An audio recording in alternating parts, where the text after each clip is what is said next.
Yeah, me personally, as a brand strategist, I don't like it only from the perspective of if you're literally just going out there to make some money, then go work a job. Whatever, you don't have to necessarily deal with your reputation of who you are as a human being.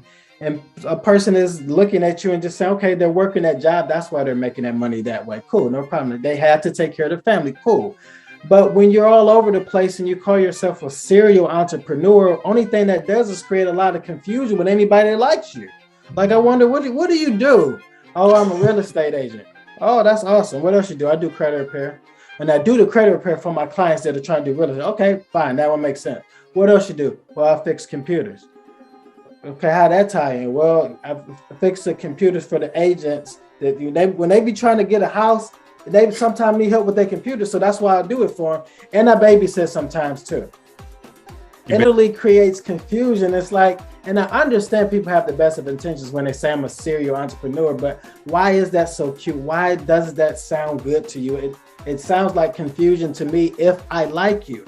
So it's like the people on social media, they have a very hard time trying to sell anything, especially under their name, because they've had a very bad name for a long time. You've been that person that's gotten into 3 or 4 network marketing companies, and then you keep begging all of your friends and family to get into these businesses, and then you out 2-3 months later. So then now you started this cosmetic company, you think that they're gonna take you serious. They're like, no, you're the same person that started and stopped all those other businesses. I don't trust you with a business. I'm not giving you none of my money. I love you, but I'm not giving you my money. Because then they become an author. They say, you know what? Write a book. I'm gonna tell my story because everybody's writing an awesome book, and I'm gonna do mine now. And then they get this book, and they are expecting everybody to come to their book signing, everybody to buy their book, and they're very disappointed when they got 30 sales for the past 2 years. Yep.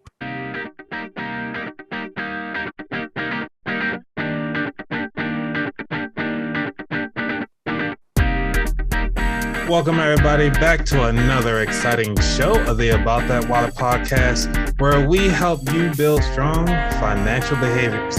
Today, I have Manny Hall from Manny Hall and Associates, where his company actually helps the everyday person, say like you and I, that are actually going to 9-to-5s. And then next thing you know, we want to start working outside businesses. That's where Manny comes in. He has an awesome company, has been around for multiple years, and willing to take you to the next level. So how you doing today, Manny? I'm doing well. Thanks for having me on. I appreciate it. No problem. So because you're actually helping so many people out, just from their everyday life to just kind of take them to that next step in getting into entrepreneurship, what is it? What is the first step that a lot of people tend to overlook when they start to get into their side hustles? Okay, so this might sound redundant because like a lot of real successful people say this, and this is where I got it from, honestly, too. But it really starts with their mindset. Like, it starts with them identifying who's around them, who's in their ear, because when they say like birds of a feather flock together, it's so true. Like, if you have a few negative people in your circle, like that's literally like that first step that you really need to say to yourself, okay, hey, I want to have a successful business. I want to have financial security and build massive wealth. Okay, who is around me? Because I realize that they're going to be in my ear, and it doesn't matter how many books I'm trying to read, how many people on Instagram I watch for encouragement, all these great YouTube videos. If I go back to these same circles and they talking about negativity, they talking about working at a job for the rest of our lives and who's about to go get the next promotion and fighting over the next raise, then that's literally going to be the road that you're going to head down. So what I would do is literally start to examine who's around you, and then start to feed yourself, your mind being, feed yourself everything that you need to know in regards to that particular industry that you want to be a part of, as well as like working on your mindset and really understanding this shift to wealth. because a lot of us, especially in the African American community, didn't grow up with our parents telling us about wealth. So we literally have no idea how to build it successfully. And we think that, again, watching the YouTube videos or watching our favorite stars on Instagram, that it's going to help us automatically get there, and it don't happen like that.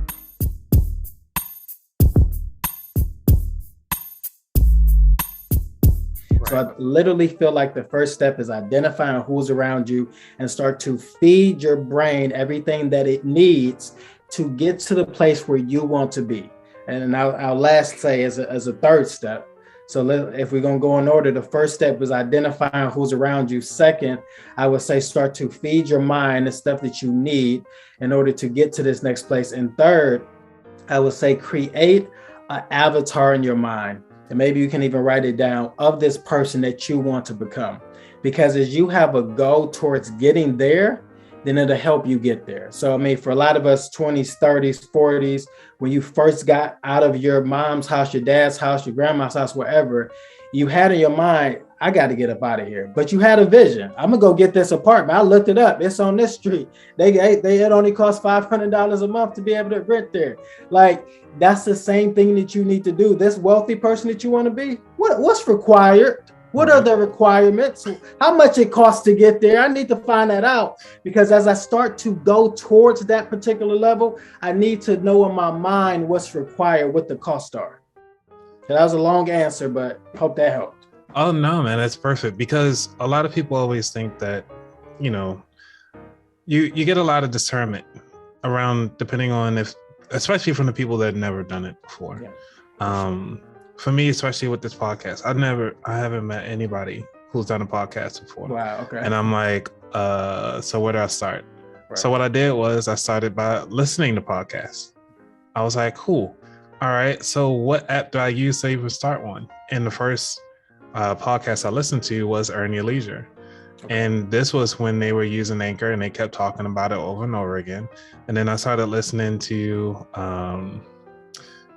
Jamila Safran from Journey to Launch. Okay. So I listened to her, and I was like, okay, well, they doing it pretty good. And then I started listening to Bigger Pockets of Money. I was like, all right, so they're using different platforms, different things. So I'm learning from them as my, I guess you could say, my mentors. Yeah. That was my circle that I had. Didn't have people around me, but that's what I was using.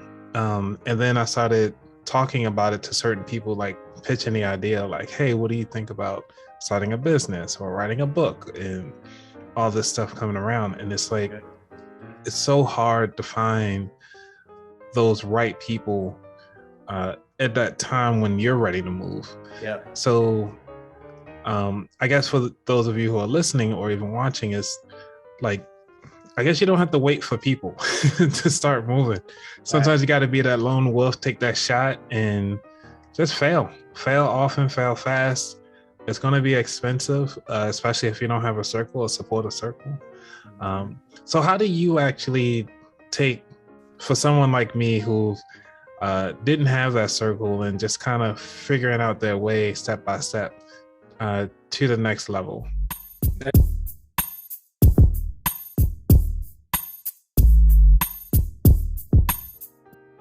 Question. So we'll just use this as a in-depth live case study. So, you know, someone like you, it would be a fun client, because like, you are very teachable. Like, the first thing I noticed behind you was what? Your books. Like, so the fact that you're a reader and a studier, you become an even easier client for me to work with, because as I'm explaining some of the practical things you need to do, you're going to be very receptive of those things. Mm-hmm. Now, the reason why I make that point is that a lot of clients come that aren't teachable because they didn't want to listen to their mama. Their grandma was trying to tell them stuff they didn't want to listen to. They didn't want to listen to the teachers.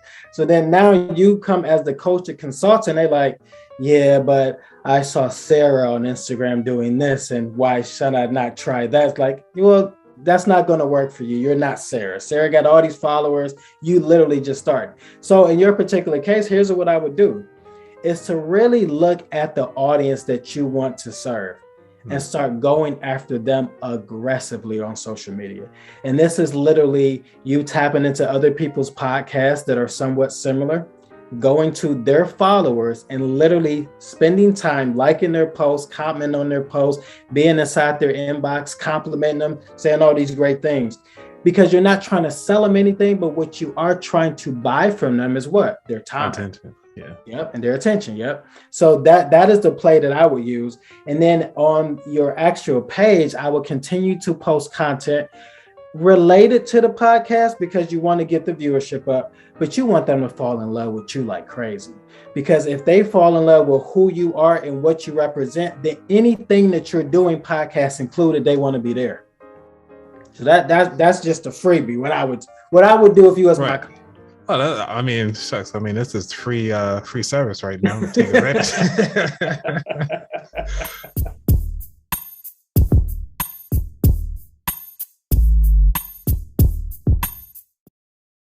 Because if you think about it, all of us are in this space and we're in this life, and granted, a lot of the stuff we can get for free, but that's the ultimate price that you have to pay of, learning for free, which is you spending more time, you spending more money, and then also you're going to fail more often. Versus if you paid somebody who already been through those things, they can guide you through that process. And that's kind of sort of what your business is focusing on, right? Exactly. That's a really great question. And really the reason why I built it right from the start. So I wanted to be able to have this agency that was a marketing agency, but we really focused more on branding. Because I noticed that a lot of people were just literally throwing darts in the air, hoping that something stuck.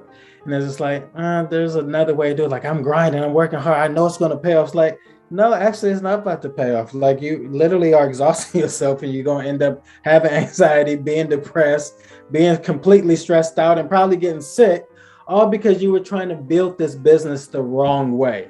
And, bless people's hearts, they just don't know any better. But for me, I wanted to create something that would be a lot easier on clients to absorb, as long as they are someone that could respect the process. Like those that don't respect the process, they get mad at me. They get big mad at me. They're like, Manny, where the results at, man? Why ain't they making no money? I said, listen, you just started your business 2 months ago. Like, I know, but I just hired you and I paid you all this money. I thought you would have gave me some sales. Like, it take a whole lot more than me using my magic wand to get you some sales. Like, you got to have a personality. You got to have an effective brand strategy. You have to think about who the target audience is. And really, most of all, what is your unique value proposition? Like, what is the value that I'm proposing to give to you in exchange for your money? What is that? And most people have no idea. Like, they start a clothing company to sell t-shirts. And they're like, I saw this vision. I made $1 million selling these t-shirts. Hey, maybe you did. I'm not going to knock you. But here's the thing. What practical things can you be doing in order to actually achieve that dream versus just sitting there wishing it's to happen? See, and that goes back to brand.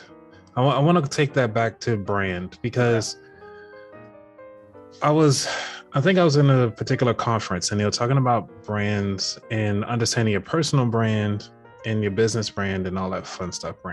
Branding sounds nice, but when it comes to the brand, and a lot of people are afraid of taking this, I guess they take it personal, and the brand isn't supposed to be personal. It's just a reflection of what you're giving when you think of a brand. How do you know that? I'm gonna stop you. How do you know that? Did you read Marty Schumacher? I did not read that. Actually, I'm very surprised for you to articulate it that way because that's actually his name is Marty Neumeyer, but he talks about brand exactly that way, that it's not for us like this self-absorbed thing of what you think it is literally everybody's perception of what you have to offer to them. Right. So it's like, how do you experience that brand or that company? So when somebody says Manny Hall Associates, what are they supposed to feel like? I can't ask you, what do you think about what it is? Because it's your brand. You'll be very biased. But if I ask somebody else on the street that have either experienced your service, or somebody who has experienced your service and they talked about it to that other person. That's a lot. That's how we get it. But the same thing is when we think about, all right, I guess we could play a small little game. So when you think about Chick-fil-A, what is the first thing you think about? Like, how does that make you feel? Just great service for me. Right. And you don't think about the chicken sandwich. Nope. Even though that's all they sell. Nope. But you think about the thing. So that's how I was thinking about branding. And then when you think about McDonald's, I think about like fast service, but not great service. Right. And a crappy sandwich. Yeah. You know, and how you feel about it 5 minutes later. But that's like Taco Bell.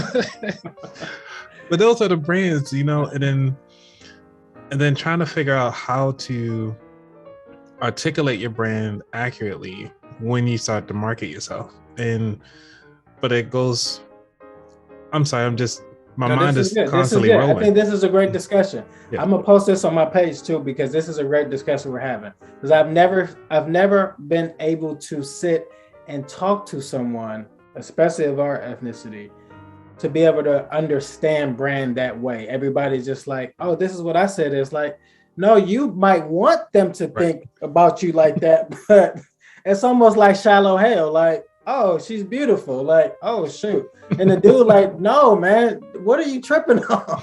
Right. That was actually a good movie, by the way. I love that movie, bro. I love it. Me and my wife were watching that the other day. Love that movie. Nice. Because I was thinking about the same thing, like even the same thing with movies, like Game of Thrones. I thought it was a crappy concept. I'm like, all right, it's another Viking type movie. They just, you know, killing each other. Okay, why is everybody so excited about it? Right. And then it was like, all right, cool. They got dragons. I was like, all right, well, they got fire, and so I got some magic. I was like, all right. Then they got some nudity. I was like, all right, well, they hit all my check boxes. It's a good show. Mm-hmm. You know, so now actually me and my wife, we actually make a game out of it. We do like fitness bingo while we watch it. So we're not just sitting there for a whole hour. It's like, how many times do they say your highness or your grace? That's what it was. Yeah, your grace. How many times they say dragon. And so every time they say something, we got to do like a little activity. So I actually thought that was pretty cool. That is cool. So how do you talk about it? I know this is your bread and butter here. So when do you talk about brand? How do you actually approach that topic? Yeah, so that's a good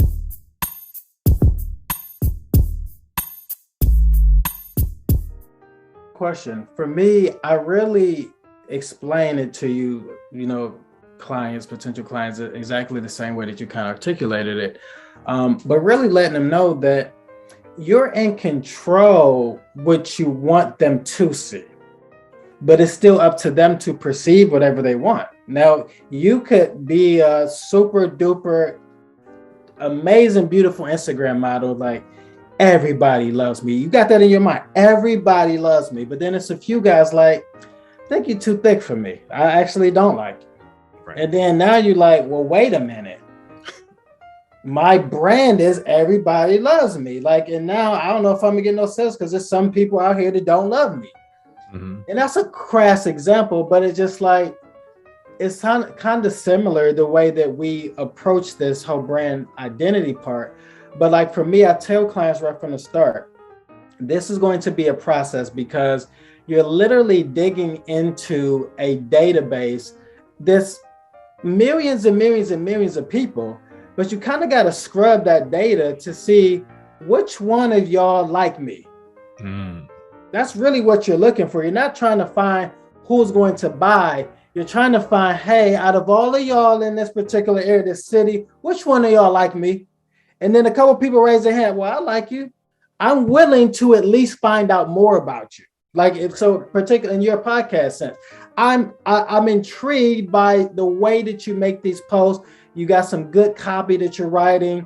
Seems like, okay, you and your family, you really focus on our community. Great. I like that about you. Cool.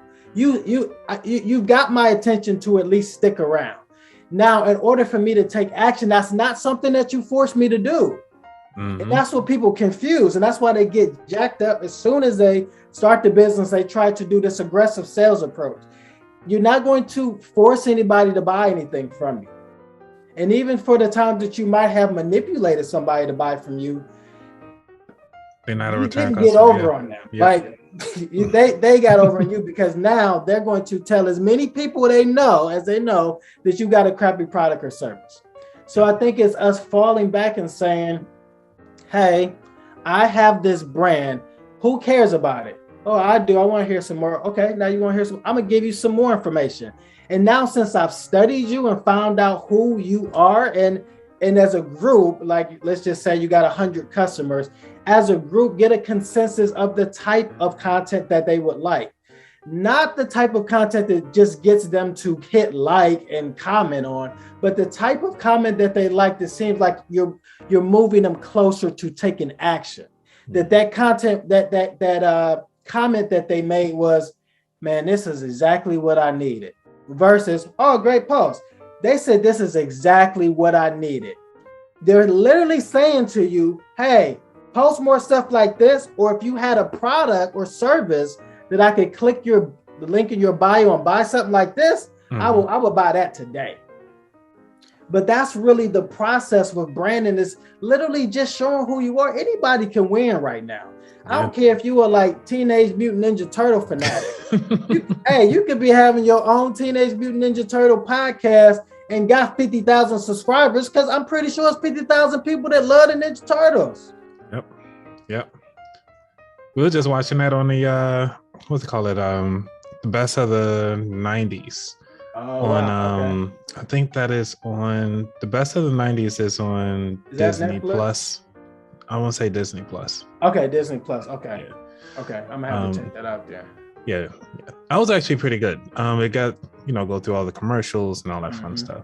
They always got the worst of the 80s. I think it's on Hulu. I'm like, really? We'll need about the worst. Right. Some happy stuff. Yeah. Now, what are your thoughts on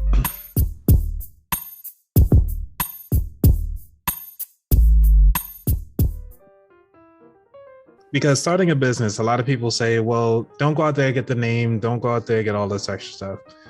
Just sell something. Get the money first, see if the product works before you go out there and put a name behind it and so forth. What are your thoughts on that process?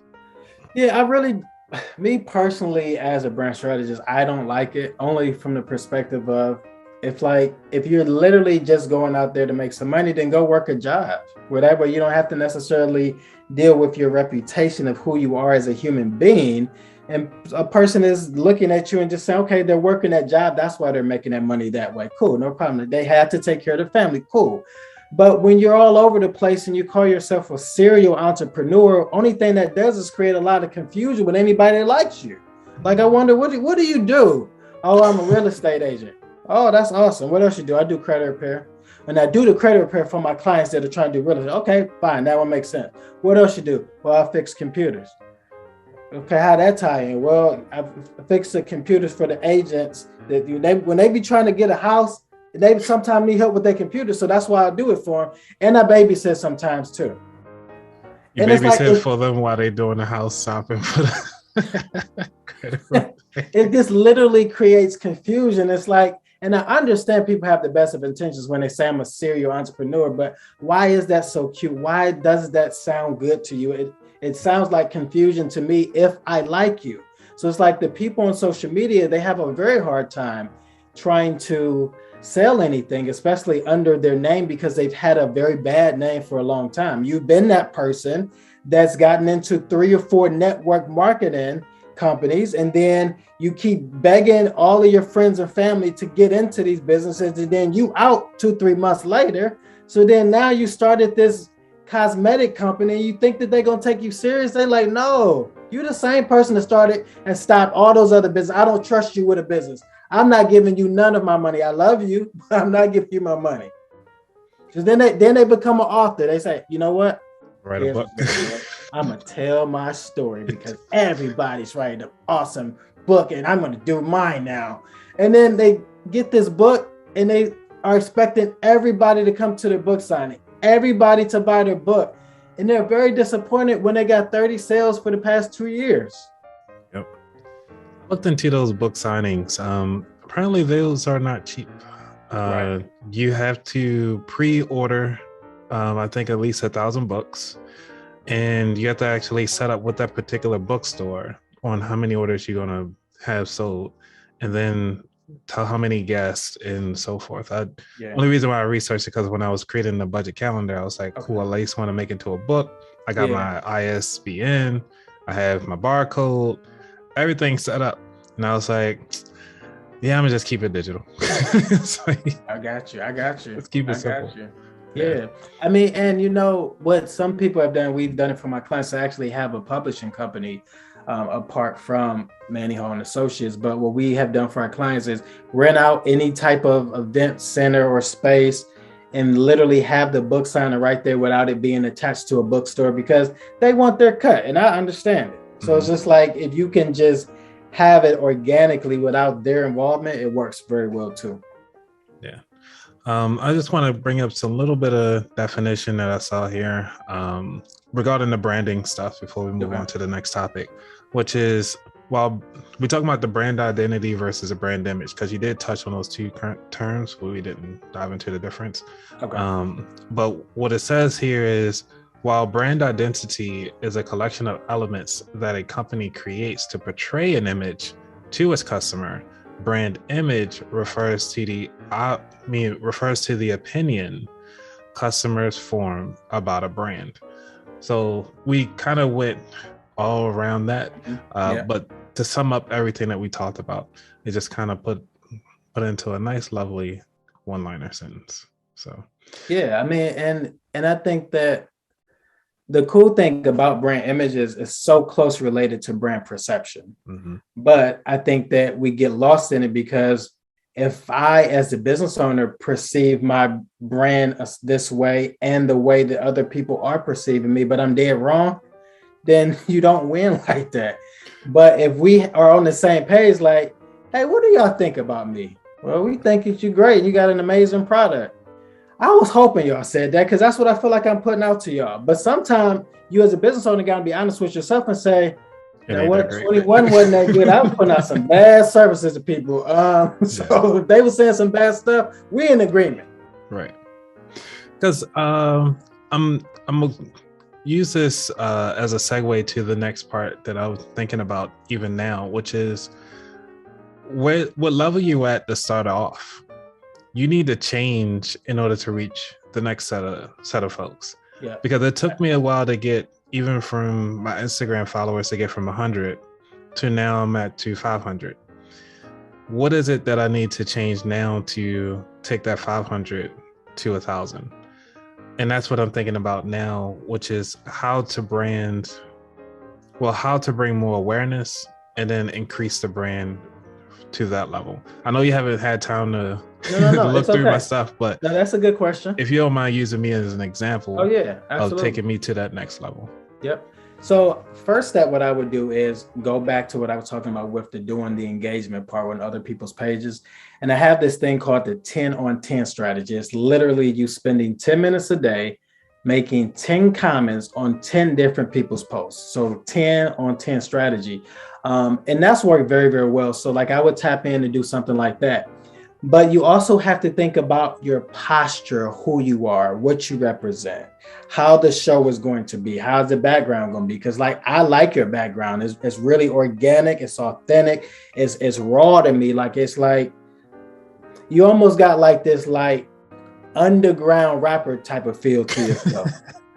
You know what I'm saying? Yeah. But it's not that it's like an underground rapper that don't nobody know about, but it's just like, look, I'm keeping it like this. So y'all see the books back there. I read books. Yeah. I like that vibe, but I think it's now leaning into people that you know would also like that vibe and not trying to speak a certain way, not trying to post content or doing reels, speaking to a different type of audience. Does that make sense? That makes sense. Okay, like me being a believer, I'm a Christian, and there are like a lot of ratchet Christians on Instagram.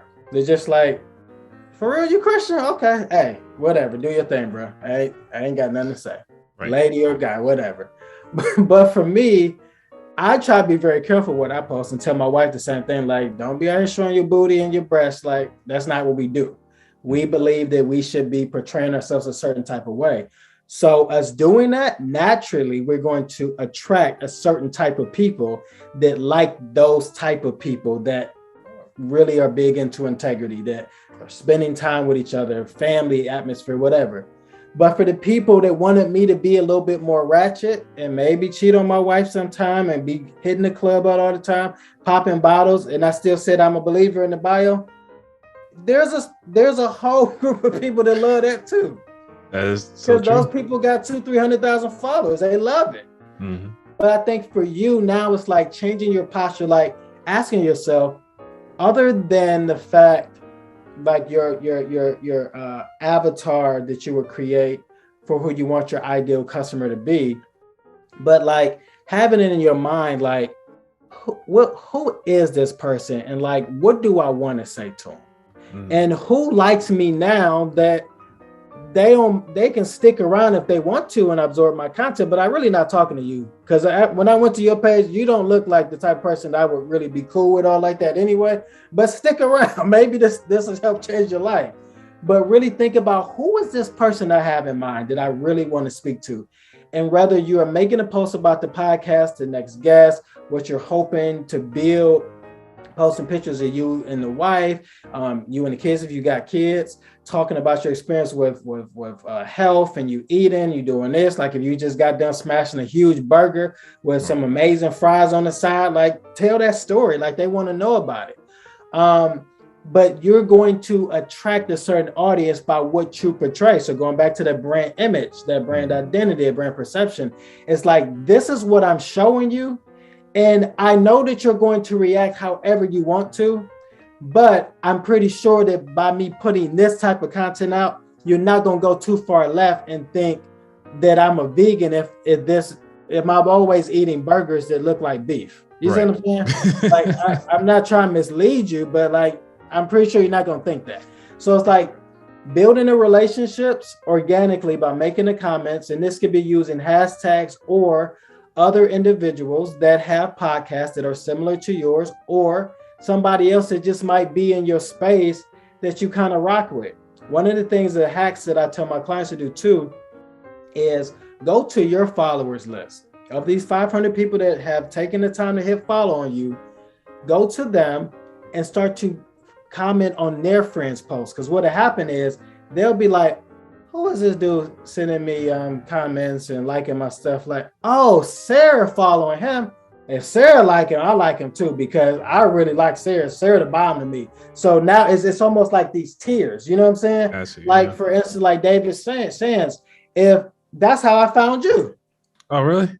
That's exactly how I found you. This is a great case study. See? Yeah. This is exactly how I found you, because I said to myself, in 2022, I want to get on more podcasts. I really want to be able to connect with more podcasters. And I went to David's followers. Naturally, he would have what? People that want to have a podcast or have a podcast. Yep. And then I found you. Hey. All right. Well, that's perfect. Awesome. Yeah, because you did hit me up out the blue. I was like, who's this guy? You just want to be on the show? All right. Yep.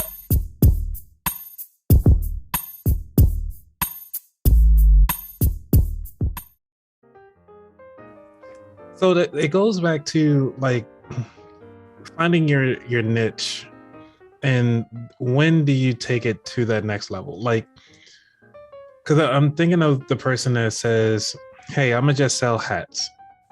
I'll sell hats with this one print. The reason why I say hats is because when you put it on Amazon fulfillment, like fulfilled by Amazon or Amazon FBA, and which is fulfilled by Amazon, and they do not copy hats and mugs, but they can copy everything else because they have their own merch and all this fun stuff.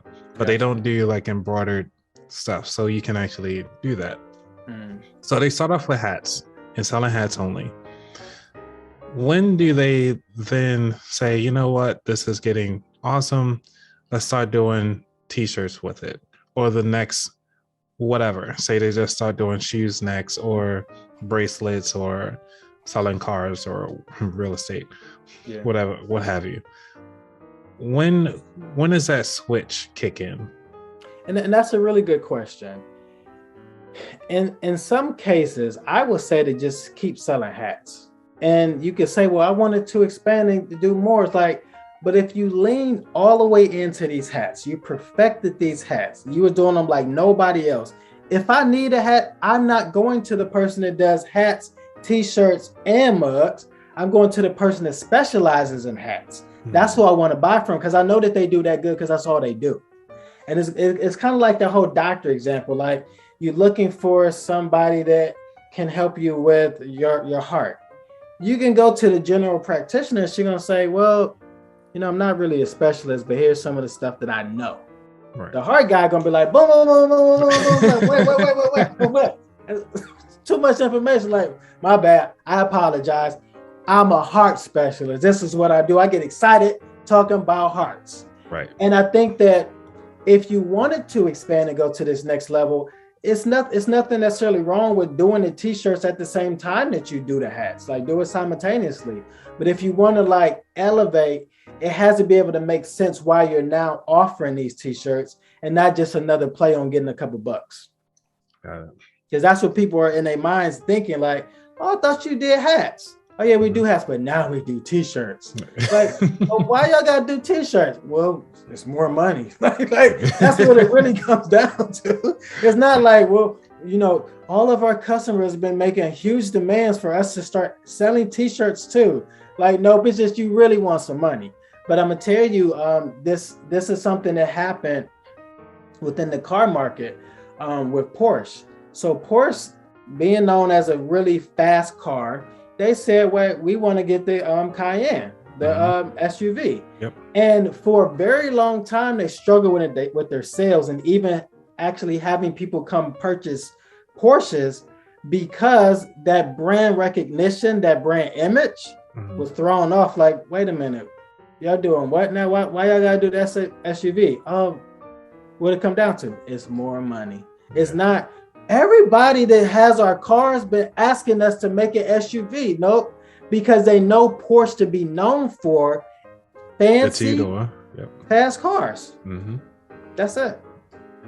So it's like we just got to be careful with the play. It doesn't always work out for people. Okay, that makes sense then. Like Beyond Meat trying to get into the KFC market. Man, that would be crazy, right? Oh, I already did a post about it on how it flopped. But wait a minute, I didn't know. Tell me. Oh. Tell me about this. I'm not even here. Yeah. I thought you were making a joke about this. Oh no, I'm just serious. So if you actually look at the post I did, I actually did a poll.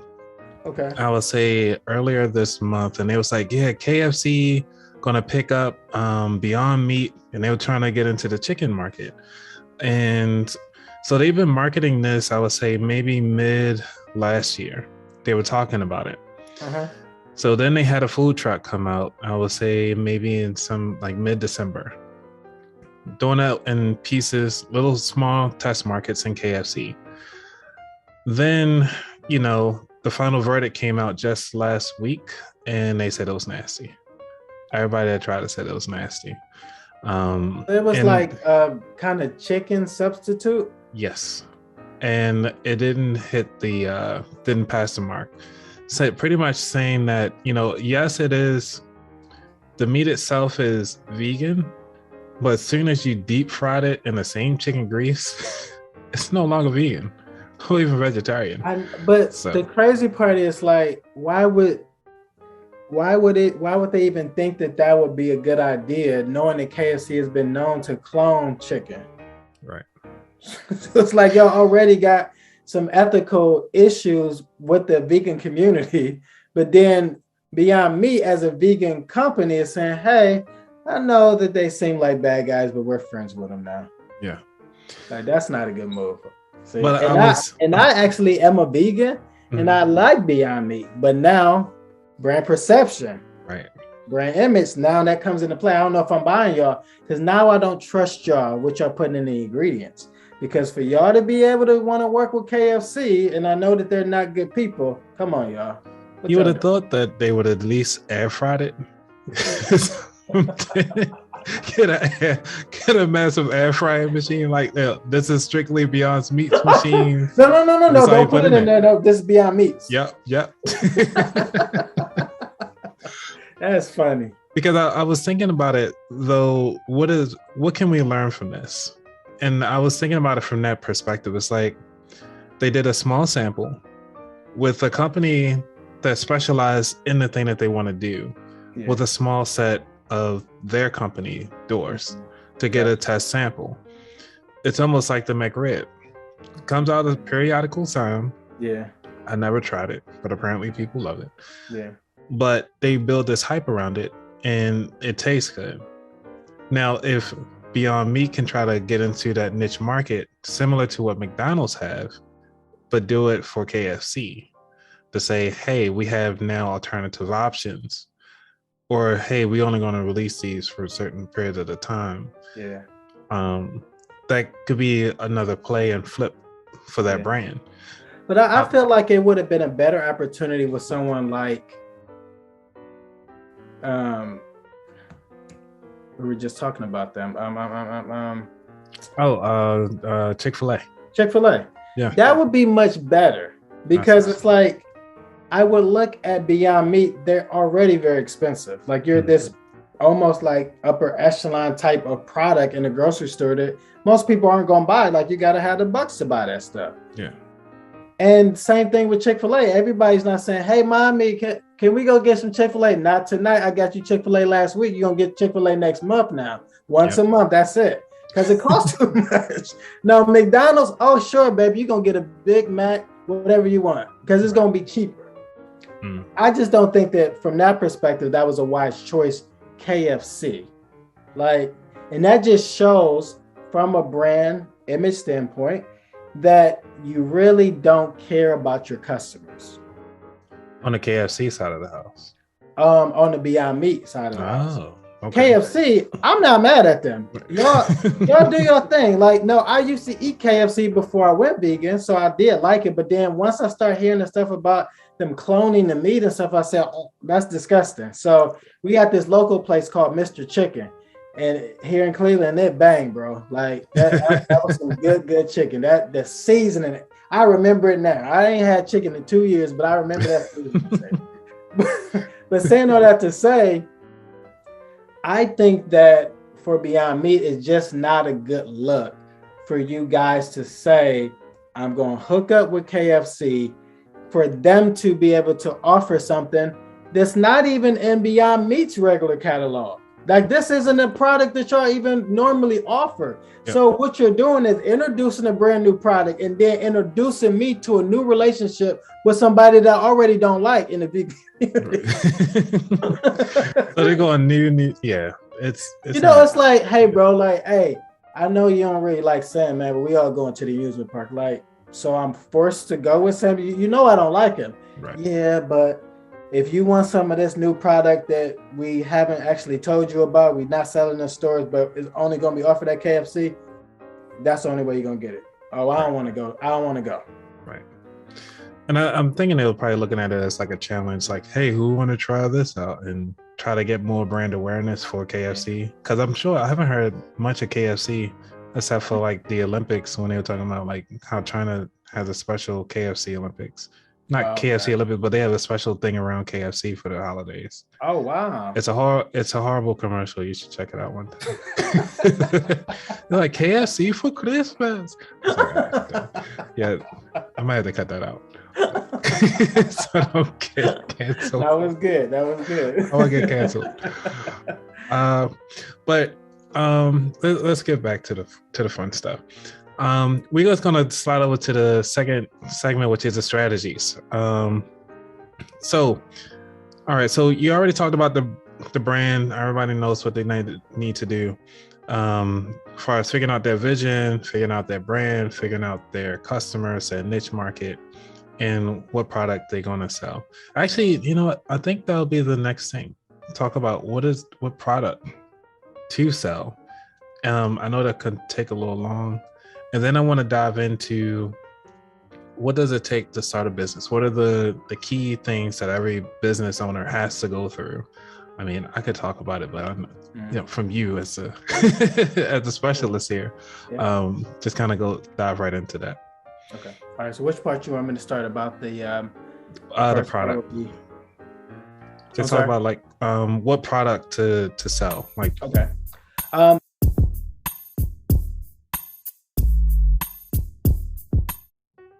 So here's what I would do. So we kind of talked about like vision cast and saying what you want to do.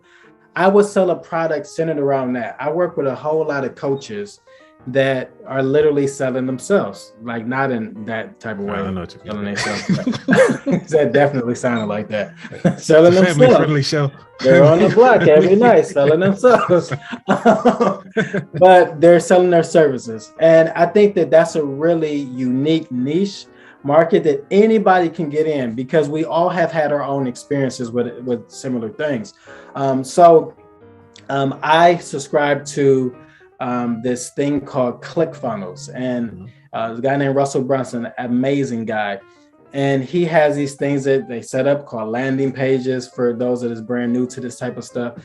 But it literally allows you to build a whole coaching program where you're selling your services, and whether you're doing a mastermind group, whether you're doing just some one-on-one coaching, some group coaching. As we mentioned, Social Proof, like he has this thing called Morning Meetup, and that's how he interacts with his people. But if you want to stay away from the services side, you don't want to be a real estate agent, you don't want to be a coach, you want to sell a physical product, then drop shipping is a really big option for you, because it's so easy. You literally are finding these different drop ship companies, finding which product that you don't mind selling, that you want to be representing on your page on social media, and then you literally have them to ship it out. You still have to do some technical things on your side, just to make sure that the system is up and running and you got each process moving correctly. But that's an option for a lot of people.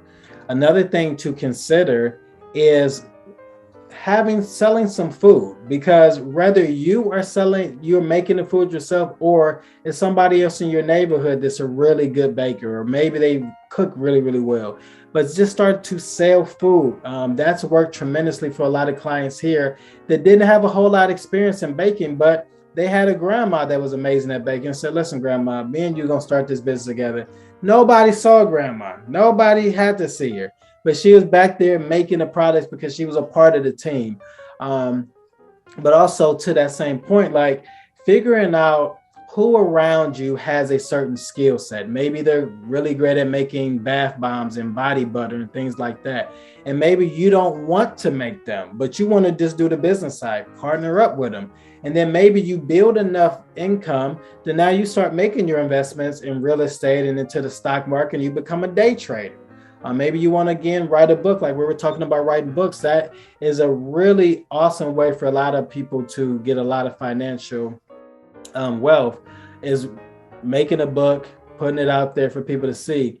But nowadays, people are going to want to buy into who you are. Mm-hmm. And this is going back to that whole brand thing. So if you're going to be on social media selling anything, whether you got a business page or a personal page, you're going to have to show up in some type of way. That is going to allow people to connect with you and give them a reason to buy from you. So it's a lot of different ways that you can be making money nowadays.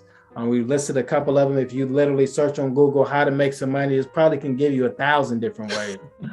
But yes, I think that it's really you finding out what do I not mind doing in order to help people. And whatever that particular thing, lean in there. Realize it's going to take a little bit of time. You're not going to be an overnight success. And I say that you're not going to, and it's not that you can't, but I just want to have your mind prepared that in 99% of the case, you're not going to be an overnight success. If you are, great, congratulations. You are the anomaly. But in most cases, you're not. So it's like being realistic, doing what you have to do in order to grow this company, sometimes hiring a team, sometimes just watching a whole bunch of YouTube videos, sometimes being able to fail. Like you made a great point about failing. You got to be okay with failing and not look at it like you're a failure, because you're not. You literally are just exposing yourself to a brand new world that you've never been to before, and nobody's there to hold your hand, and you fail a couple of times. Like Beyond Meat. I gotta bring that up. Yeah. One of the things you did talk about, which is very key, and I just don't want people to kind of gloss over that, which is, what are you doing to help somebody?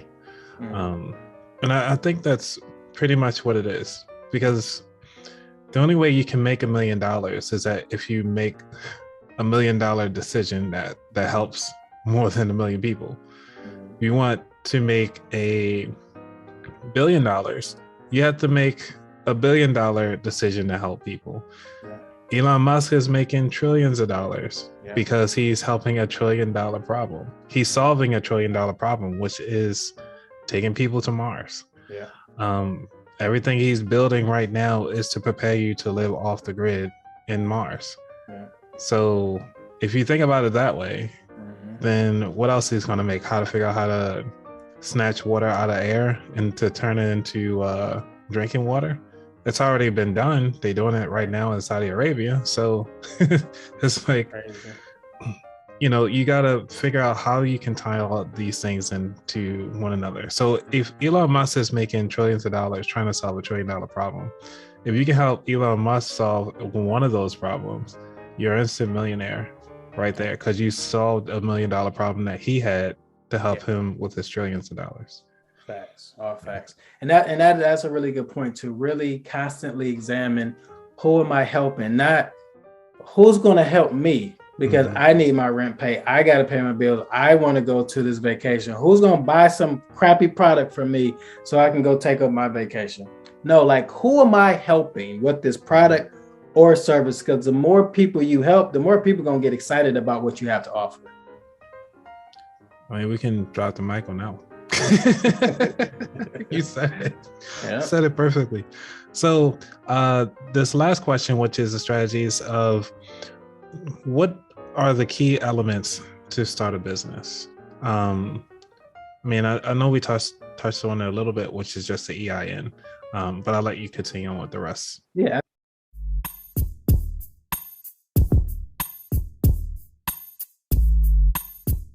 Absolutely. Yep. Definitely getting the EIN number with the IRS. You can go to irs.gov, and I think it's /EIN.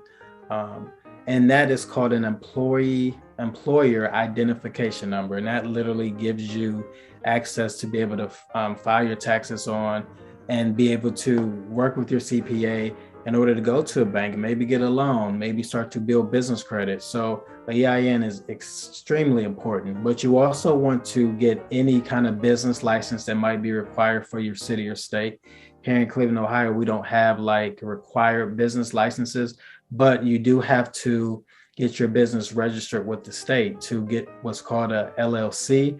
And that's a limited liability company that most business owners that are small will go down the route. I found out that the NBA and the NFL was actually LLC. So I was like, oh, shoot, that's amazing. Because I thought that they were big corporations. But years and years ago, when I looked them up, it was under the LLC. And I don't know if it's changed since then. But then these next steps is kind of going right back to the beginning. So if you just tuning in, make sure that you go to YouTube and you tap into this beginning of this episode, because we talked about a lot of these other foundational things you got to do as far as getting your mind right, getting the right people around you. It's critical during the stage of like development as a baby that you get these critical things from your mom. And if you're not getting these critical things right from the beginning, your baby's going to die, meaning your particular business, and you're going to start something else. You're going to get frustrated. So definitely do all the required stuff, like getting registered with your state, seeing if there's a business license required, getting your EIN number. And with your business registration, they probably will require you to get what's called articles of incorporation. Mm-hmm. And articles of incorporation is simply, what do we do as a company? Who's on our board? Who's helping us to build? What agents do we have actually helping us? Meaning like who's a part of the company that's able to make decisions, able to speak on behalf of the company. And then like meeting minutes, like how often are you meeting about the company and being able to iron out details? All of that stuff needs to be documented as well.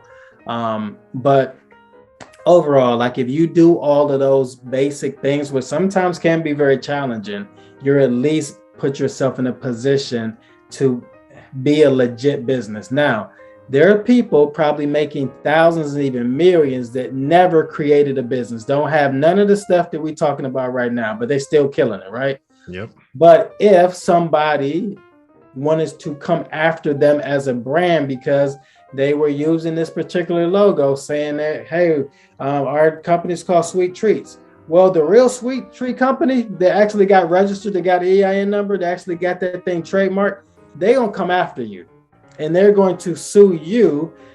They can't sue the business. If you had a limited liability company, they'll start to look at the assets of the business first before they would come after you personally.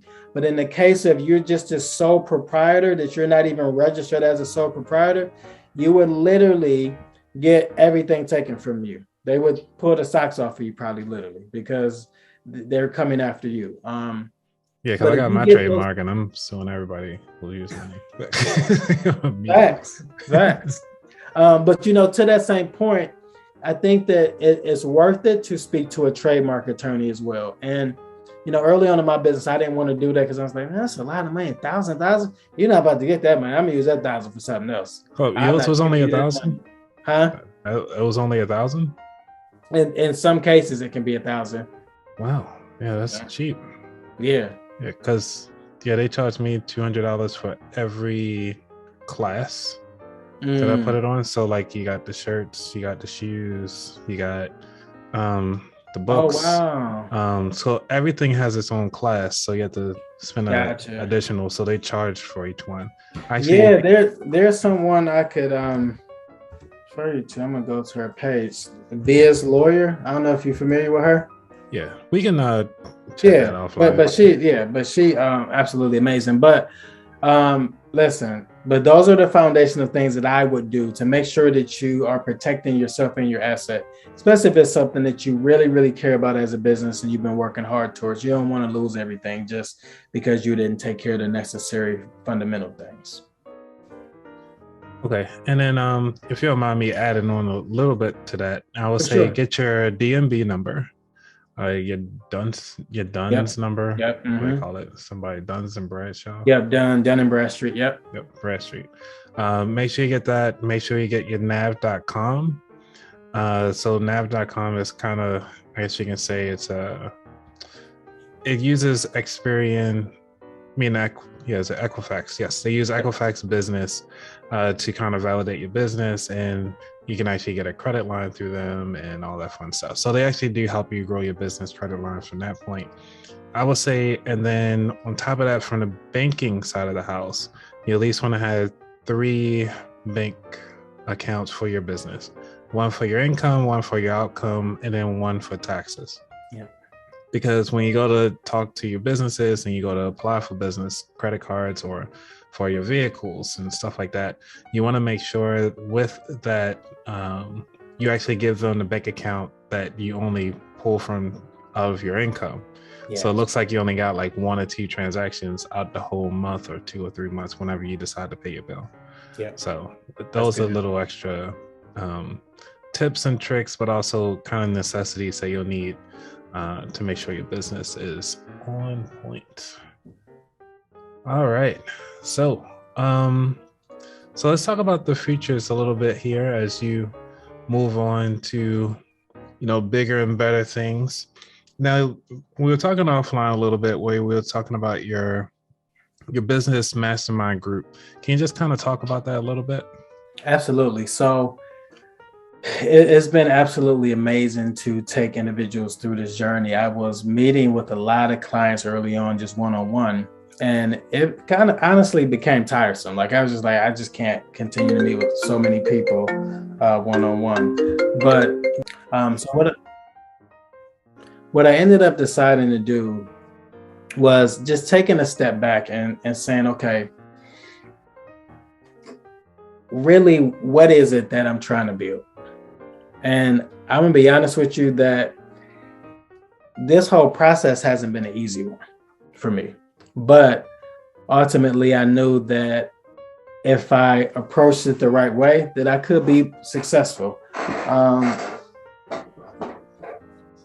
Hold on, I got sidetracked. So then say that last part of the question, because I think that the that phone call coming in distracted me. You good? So what is it? Since we're talking about the features, can you just give us a little bit of feedback about your business mastermind group? Just let us know all about that. Absolutely.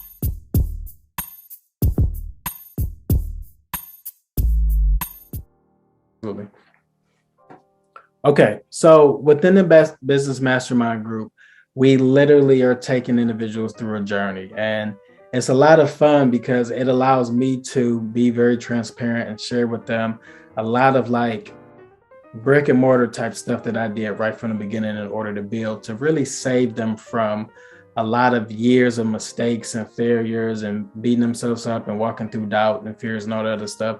So it's like we're literally traveling down this road together, realizing that some people are going to be a little bit more further ahead. So it's like we give them a mix of really hard homework assignments for them to tackle, but also like some easier practical things that we can all do as a group. And then what I really love about it is like everybody's working together to encourage each other. So like me as a facilitator of the group, I'm there to present the message at the beginning. We have a book reading. We just got done reading Think and Grow Rich. So for which a lot one? of people, I say which one? The updated version. Think and Grow Rich. Yep. Napoleon Hill, the black one. Napoleon Hill. Yeah. All right. Gotta be careful. This one? No, not. I mean, it's still the same name, but I think it got a lot of different covers. Yeah, they do got a lot. Yeah, it's a lot of different covers. But you know, the updated version is basically them like giving a summary of certain points that Napoleon Hill was talking about to kind of break it down. Okay. So I really like that version because it's actually got it right here. It just really explains so much. Oh, that one, nice. Well, it's actually blurring it out. There you go. Yeah. Yeah. But yeah, so you know, I would really highly recommend anybody that's thinking about going to the next level to get around other successful people. And mastermind groups are very, very popular now because it allows you to have access. Definitely you got to pay for it. But when you think about having that access to go to the next level and getting these breadcrumbs from individuals that have already experienced some of this stuff, then it literally saves you a whole lot of time and money and mistakes being made. So I joined the mastermind group and it was thousands of dollars. But thankfully, my mentor, he charged $50,000, but he was able to give me a discount. I ain't even gonna say how much it was, but the discount. Right. But it was still a whole lot of money. But you know, mastermind groups have taught me more than anything else that having this connection with other successful people, I get a chance to get that energy and see how they're doing things that I can implement myself without me feeling like I'm being a stalker on their page. I can literally just ask questions pertaining to my own business and brand on how they think I should approach different things. And it's worked tremendously for me, and it will for you too. Awesome. So at the time of this recording, what is the price for the mastermind for people to get in? For mine? Yeah. Mine is $5,000. Okay. And then is it like a annual one-time fee? Yes, it's a one-time fee, but the payment definitely can be broken up. Okay. And we provide payment plans with no credit checks, but that $5,000 is for 3 months. So we have different cohorts throughout the year. Okay, so it's every 3 months. That's not bad though. No, not bad at all. Yeah, I mean, and my mentor, honestly, is trying to get me to start charging $25,000. So I'm not there yet, but by the end of this year, I'm probably going to go up to about $15,000 because it's definitely worth it. And what we like to do is fly the person in as well, so we get a chance to meet in person. We have dinner together. Like, it's a really dope experience. Well, tell us about that experience. I mean, like, you already tell us 5,000. Yeah, well, I mean, and I can't say everything about the program. Right. Well, like high level, like, so I paid the 5,000. And then am I expected to like meet every day, or we meet once a week? Yeah, we meet once a week. Once a week? Meet once a week, yep. Okay. And we're tackling a whole bunch of different things, from your brand strategy, marketing strategy, your sales strategy, what you're doing, again, covering things like mindset, what books you're reading, challenging them, even with their health, because that's a large part of it as well. But really just looking at where they are personally. We do like office hours as well. So if they need some one-on-one help within the group, then once a week we have office hours where they can kind of tackle those questions. But a lot of the people just ask their questions right there in the midst of the group because they know it can benefit somebody else.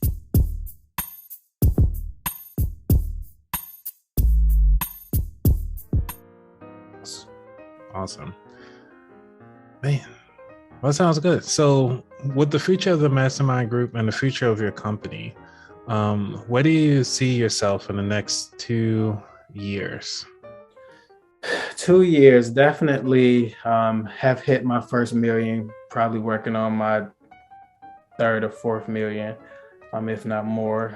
Being able to travel all around the world with my family, building up other entrepreneurs, have a team of at least 100 coaches that they're working with the clients that we bring in. And that's one of the best things about Manny Hall & Associates, that the people that we hire, we also are empowering them to start their own businesses, because we realize that we don't want you as a full-time worker for the rest of your life. We want to be able to see you flourish and grow.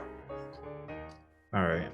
That's awesome. So, I mean, I do have to, this is an itching question because I've been dying to talk about it, but I have so many guests and I haven't had time to talk about it. So I'll talk about it with you. When it comes to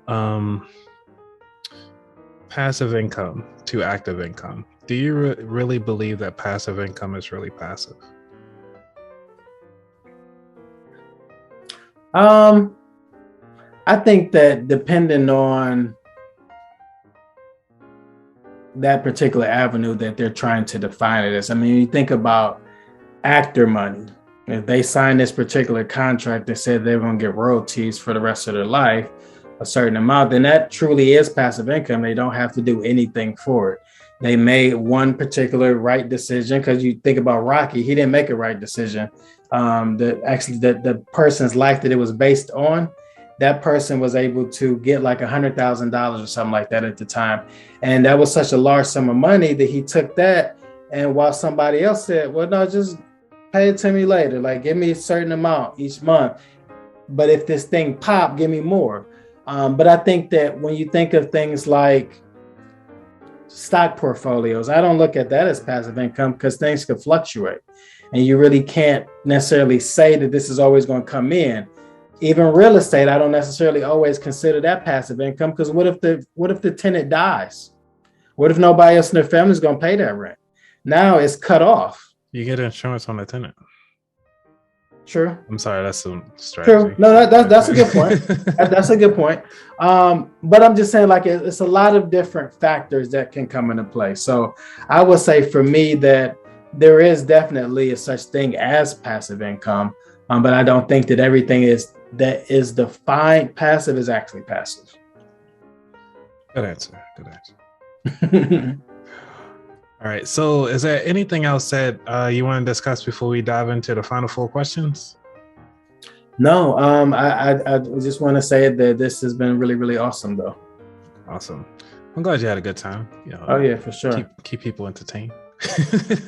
Yes.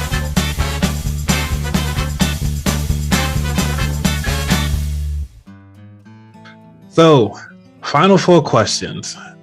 Number 1, what does wealth mean to you? Wealth to me is bringing in enough, and I won't necessarily even say money, because if money wasn't a thing, it'll be just like a wealth and abundance of something else that I could use to trade for something else. But really, just wealth is any tangible thing that I can use to exchange to buy all the necessary things and the things that I desire for me and my family.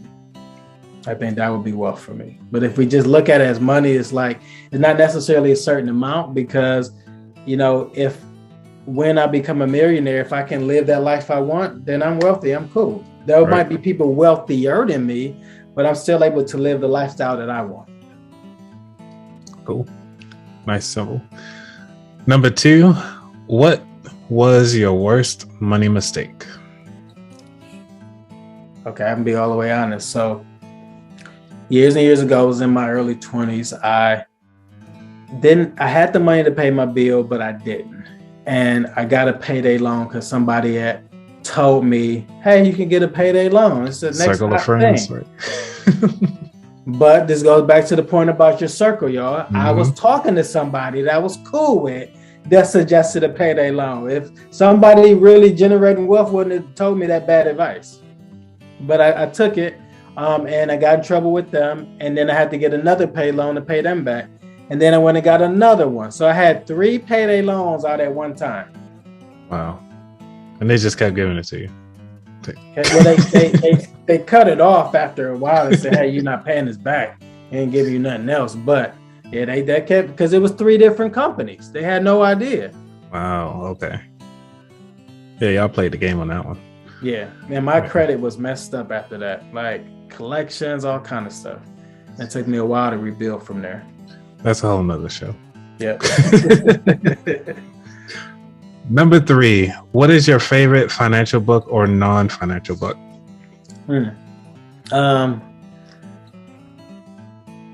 Favorite financial book.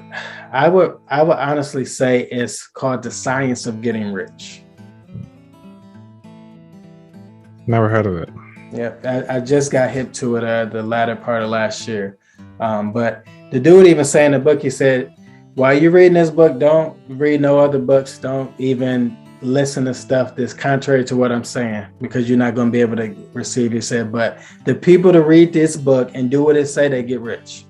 And I've listened to it every day for 20 days now. Oh, you got an audiobook? Yeah, it's audiobook, YouTube. Nice. Yep, I got YouTube Premium, and it's one of the best financial decisions I've ever made. Okay. It's $19 a month, no ads, no dumb stuff coming up. The algorithms is really great. It always suggests dope stuff that I really would like. So I'm like, thank you. So, I mean, while you paying for it, might as well give some good stuff. You might see one of my shorts come across, like I think I got just pizza. Okay. A video of me doing a short for pizza. Oh, dope. Okay. Yeah. And it's not vegan. But, Number four. What is your favorite dish to make? Favorite dish to make is is this rice with broccoli and pieces of this chicken that's not Beyond Meat, KFC/chicken. There's this other company that I really like. And it really gives me that consistency like it's a real chicken nugget. So I break that up in pieces, throw some hot sauce in there. Killing it. Nice. That would be my favorite meal. Now you did say you got like 6 kids, so all of them like it, or is it? No, you know what? That's just something that I would feed myself. Like they don't like it, but they do like a lot of like vegan products, but they still eat chicken and fish. Okay. So like I'll still make stuff for them, but as a family, like they like noodles that I make. I make these noodles. This would be similar to like a ramen noodle. Are you hip to ramen noodles? Yep. Okay. So I'll put my own season. I put my butter in there. Put a little bit of salt on there. Shake it around. They like, this tastes like ramen noodles. Like, yep, daddy made that. We ain't even got to buy the package no more. They got to buy the package. Right. Nice. Yeah, so I do that for them. They like that a lot. And just like regular things like chicken and rice and different meals. They eat a lot of veggies. And that was hard to get them to do that. But I kind of told them, I said, listen, we got to do beast mode. Y'all going to get y'all lettuce. We ain't got time for no salad dressing. We just about to be beast mode. Y'all want to eat it anyway. Right. Well, I take another 15 minutes, just do beast mode, smash it real quick. Now you're done with it. Right. And they then got into a custom to doing it. And that's the way that they consume their vegetables. They eat those first, and then they can enjoy anything else on the plate. Smart move. All right. Yeah. I might have to share that with a lot of people, a lot of folks to actually have kids. So I might actually have to take a snippet of that. Oh yeah, it's pretty cool. All right, so where can people find out more about you? So the first place for you to go is right to Instagram. Honestly, you're going to see a whole lot of content. I've shared a whole lot of great things there. And my name is Manny_Hall. So it's MANNY_HALL. My website for the company, this is not my personal website. I don't have a personal website, but for the business is www.mhacanhelp.com. So that's basically www.mhacanhelp.com. That is a website. Again, we provide marketing and branding services. But if you want to reach out to me, you definitely can by just sending me an email. It's Manny@mhacanhelp.com. So that's Manny, MANNY @mhacanhelp. But I would love to hear from you. Awesome. Thanks a lot, Manny, for being on the show. I greatly appreciated everything that you've shared today about your story, your life, even sharing the kids' meals. That was pretty awesome. So again, everybody, my name is Anthony, and you've been listening to the About That Water podcast, where we help you build strong financial behaviors. All right, everybody, I'm out.